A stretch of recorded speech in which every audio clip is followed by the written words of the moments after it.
Hey there, Cindy Hackett, Realtor at Berkshire Hathaway Home Services, Drysdale Properties in Modesto, California. And today I have special guest Murphy. The other way, this way, this way, this way. There. That's Murphy joining us for our Market Watch Wednesday. I'm just going to get right into it. This is all things about what has gone on in the real estate world over the past 24 hours. I do this every Wednesday. I did it last Wednesday. I got incredible response. You guys had a ton of questions. I was super happy about that. And it makes me happy to be helpful. Once again, our multiple listing service, it's called MetroList, serves from Placer County all the way to the western half of Merced and all of the counties in between, Stanislaus, San Joaquin, there's a ton. And on my previous broadcast last week, I had a map with all of those counties marked off on it. And obviously I'm at home today. Boy, isn't that a story. Anyway, I'm sure you've had some days that were full of hiccups. This is mine. So let's get right into it. First thing we're going to talk about is new listings. We had 261 new listings come on the market overnight. Those listings are single-family residences, condos, halfplexes, duplexes, commercial properties, lots and land, as well as business opportunities. All of those things, we had 261 new listings come in any of those categories. Last week we had 273. That means that there was 5% less properties that were listed in the last 24 hours as compared to last week. I think that is significant.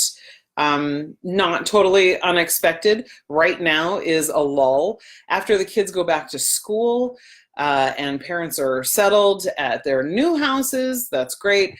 And so we do take a little bit of a lull on the single family residence side and a couple of the other categories that will pick up again in September as September and October. There's another smaller push, not as big as the summertime push, to get houses sold before the holidays. First, we want to get houses sold before kids go back to school. Then we want to get houses sold before the holidays.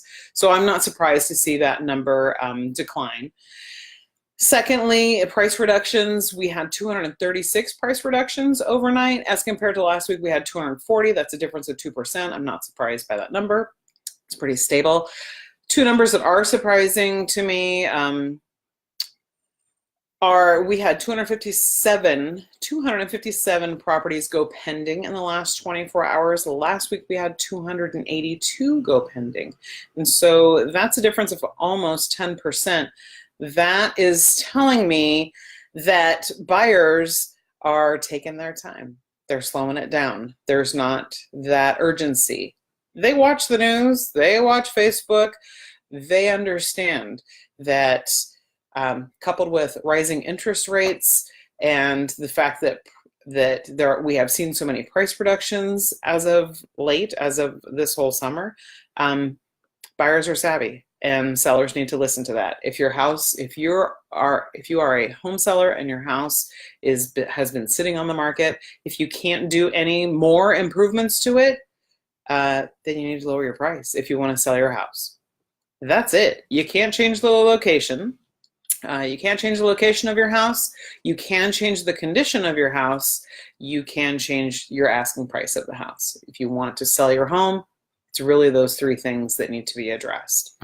Lastly, we have 76 homes back on the market over the last 24 hours compared to 69 that went back on the market last week. That means 10% more houses went back on the market. That means that sellers that have been frustrated that their house wasn't selling, took their house off the market, maybe the listing expired, they have decided maybe to change realtors and see if a different realtor can make their house sell. Well, a different realtor may give you a song and dance up front to get that listing if they are less than a scrupulous realtor. But at the end of the day, it's those three things: location, condition, price. That's it. So I am not surprised to see those houses come back on the market.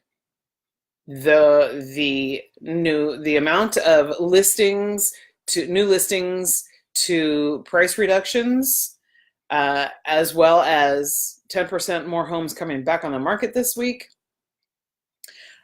That's typical of this market, of a balancing market.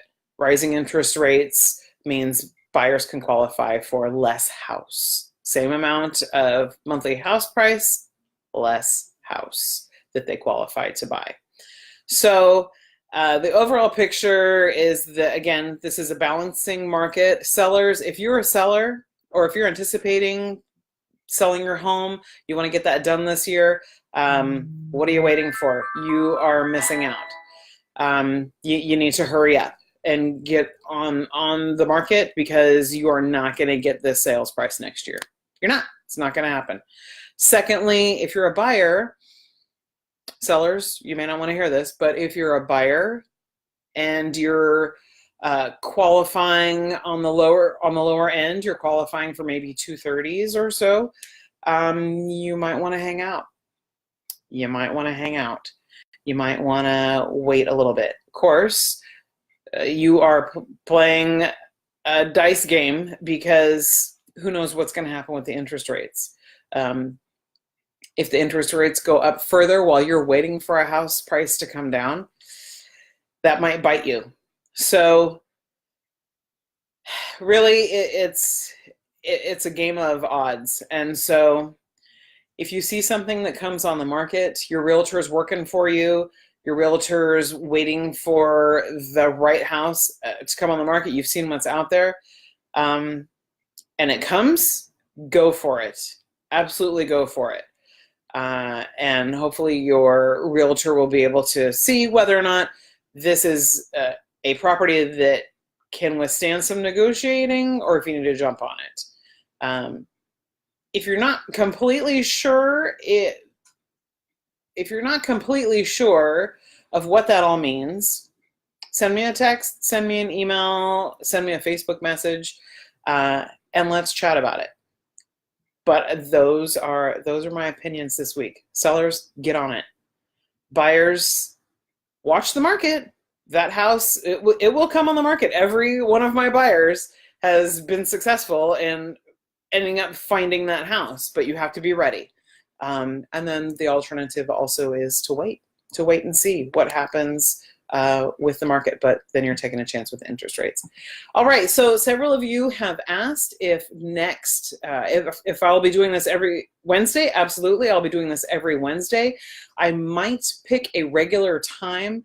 I'm thinking it might be 3 o'clock on Wednesdays. Of course, you can always go back to this. And I'm also going to post these videos on my website, so that if you missed one, you can certainly go back and check it out. That will be a link on my website. My website is cyndyh.com, cyndyh.com. And there's a tab that says My Links, and there will be a link to these Market Watch Wednesday videos. All right, I hope you have a fabulous rest of your week, and I'm sure that I will see you before then, but if not, I'll be back here Wednesday at 3 o'clock with your next Market Watch. All right, take care.